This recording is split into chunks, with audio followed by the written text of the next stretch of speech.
20h30, c'est parti pour un nouveau journal en compagnie de Khalifa. Khalifa, bonsoir. Bonsoir, Oulimata. L'essentiel de l'actualité.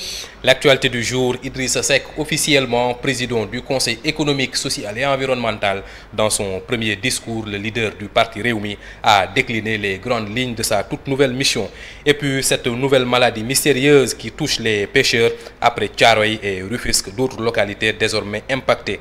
Ensuite, le président du mouvement Tous Debout qui s'est prononcé sur, entre autres sujets, sur le phénomène de l'immigration, notamment la problématique de l'emploi, mais aussi les accords de pêche. Et enfin, la journée mondiale de l'entrepreneuriat qui a vécu hier à Thiès avec une conférence sur l'échec des jeunes à l'entrepreneuriat. Voilà, Oulimata, pour les titres. Merci Khalifa et on passe au développement des sujets annoncés.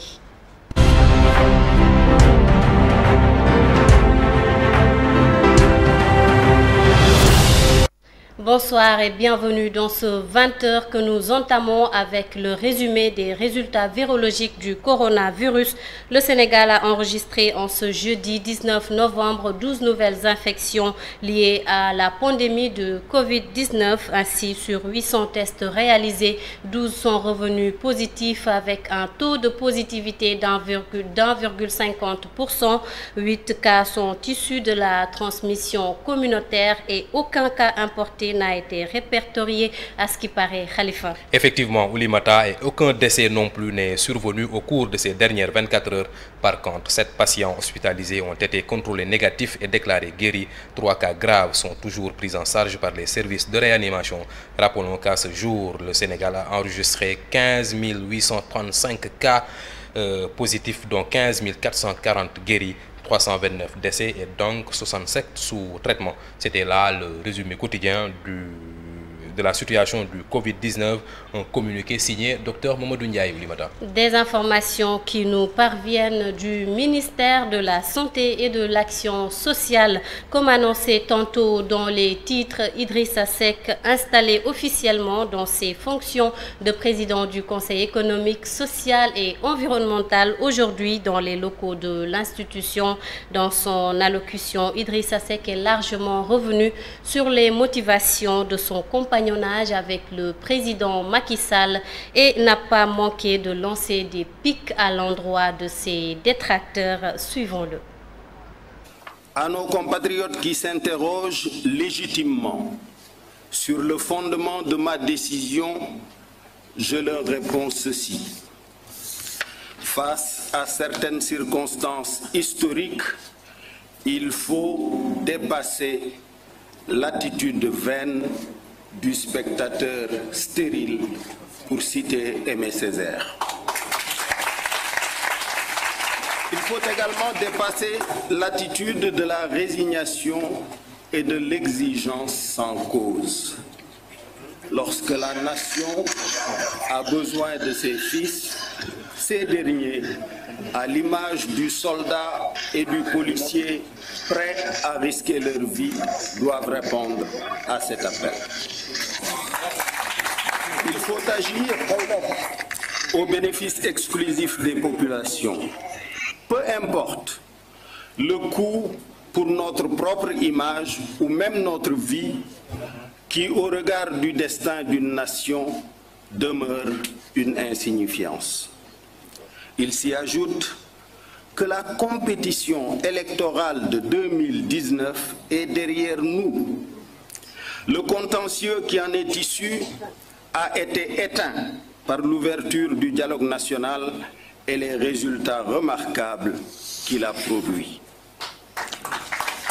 S'agissant de mon intention antérieurement exprimée de ne plus accepter une nomination par décret, j'ai appris d'un grand soufi que la nécessité crée l'exception, même en religion.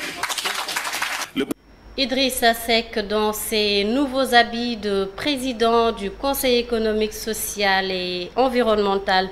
Et puis la situation devient de plus en plus inquiétante après Thiaroye. 6 autres localités et près de 700 personnes sont encore touchées par cette mystérieuse maladie dermatologique apparue pour la première fois chez des pêcheurs de Thiaroye-sur-Mer dans la banlieue dakaroise. Fatou Diakhaté nous en dit plus. La maladie mystérieuse de type dermatologique apparue à Thiaroye-sur-Mer prend des proportions inquiétantes. Le bilan s'alourdit et passe à 700 personnes infectées, dont 200 cas enregistrés à Thiaroye-sur-Mer.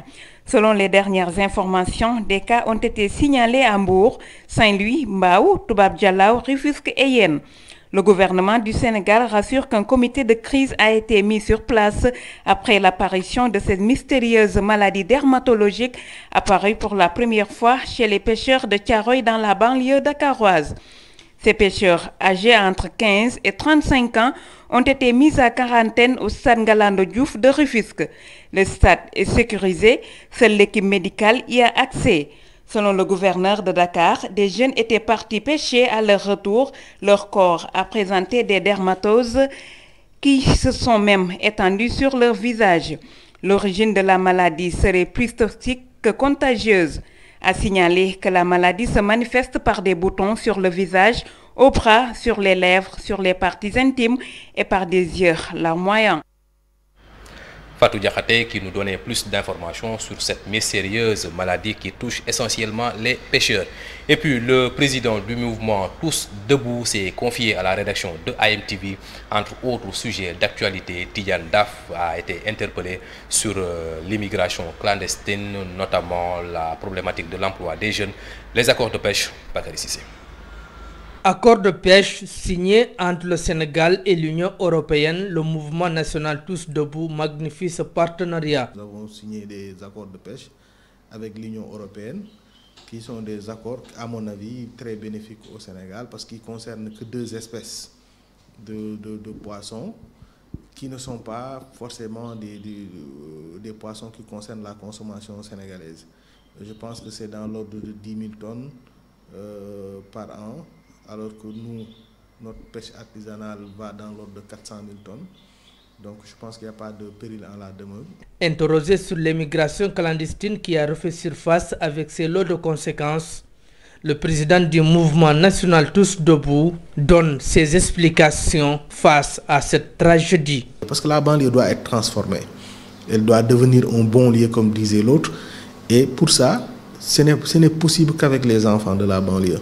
Donc je pense qu'aujourd'hui, beaucoup d'entre eux ont compris ça.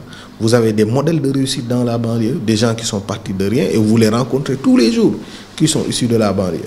Donc je ne vois pas pourquoi aujourd'hui aller sacrifier sa vie à des milliers de kilomètres.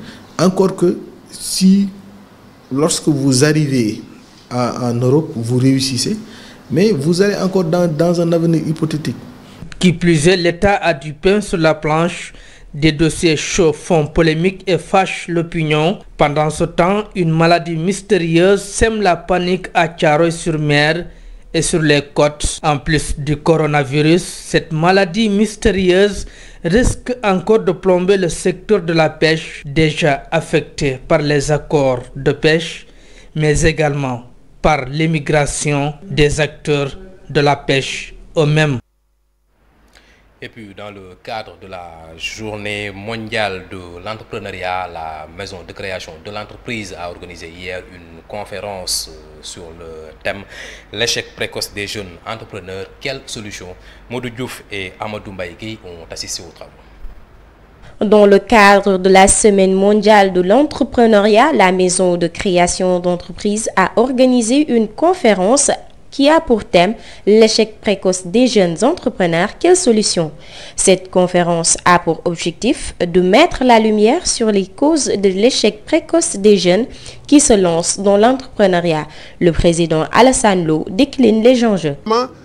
S'atteler à résoudre le problème de ces échecs. Les causes sont nombreuses. Il y a des causes qui intéressent les entrepreneurs, les jeunes entrepreneurs eux-mêmes, mais il y a des causes qui intéressent l'environnement et surtout l'État. Et ça, je vais faire un plaidoyer pour ces jeunes entrepreneurs. on pense toujours dans notre pays que l'entrepreneuriat, c'est célébrer le mariage du couple projet-financement. C'est-à-dire, amenez votre projet, on vous finance.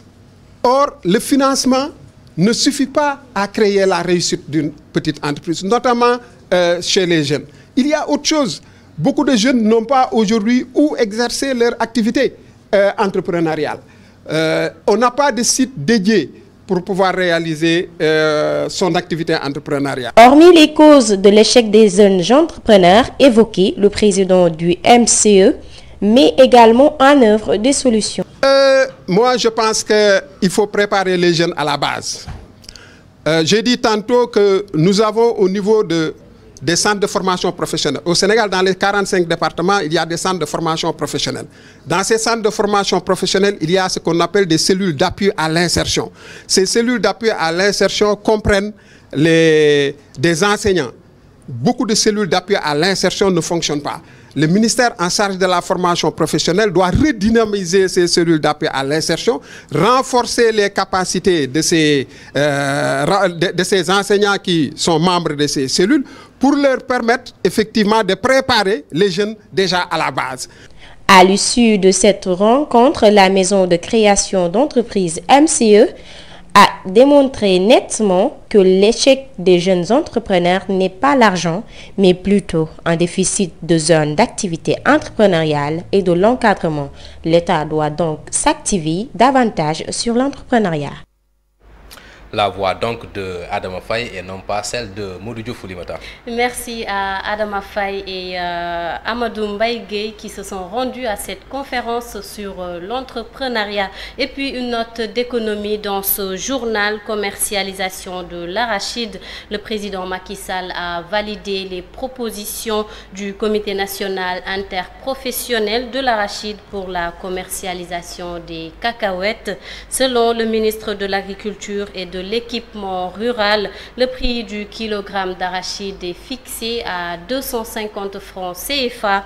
C'est selon le professeur Modou Baldé, selon le professeur Moussa Baldé, cette hausse de 20% démontre l'attachement du président de la République au monde rural et à l'émergence. Le démarrage de la campagne de commercialisation de l'arachide est prévu pour le 23 novembre. C'était donc en bref. Et on change de cap pour parler people. Elles sont nombreuses, des stars hommes comme femmes, éternellement jeunes, des personnages pourtant âgés qui, par leur habillement et de leur physique, apparaissent très jeunes et semblent épargnés par les effets du temps. Chirurgie esthétique ou chance de la part de Mère Nature, s'interroge Thilo Momodou Sam. Ils ont l'air si jeunes qu'on ne leur donnerait pas leur vrai âge. Certaines stars semblent miraculeusement épargnées par le temps qui passe, et même si on en suspecte certaines d'avoir eu fameusement recours à la chirurgie esthétique, pour d'autres en revanche, il semble d'une chance toute naturelle de la part de Mère Nature. Incroyable, mais pourtant vrai.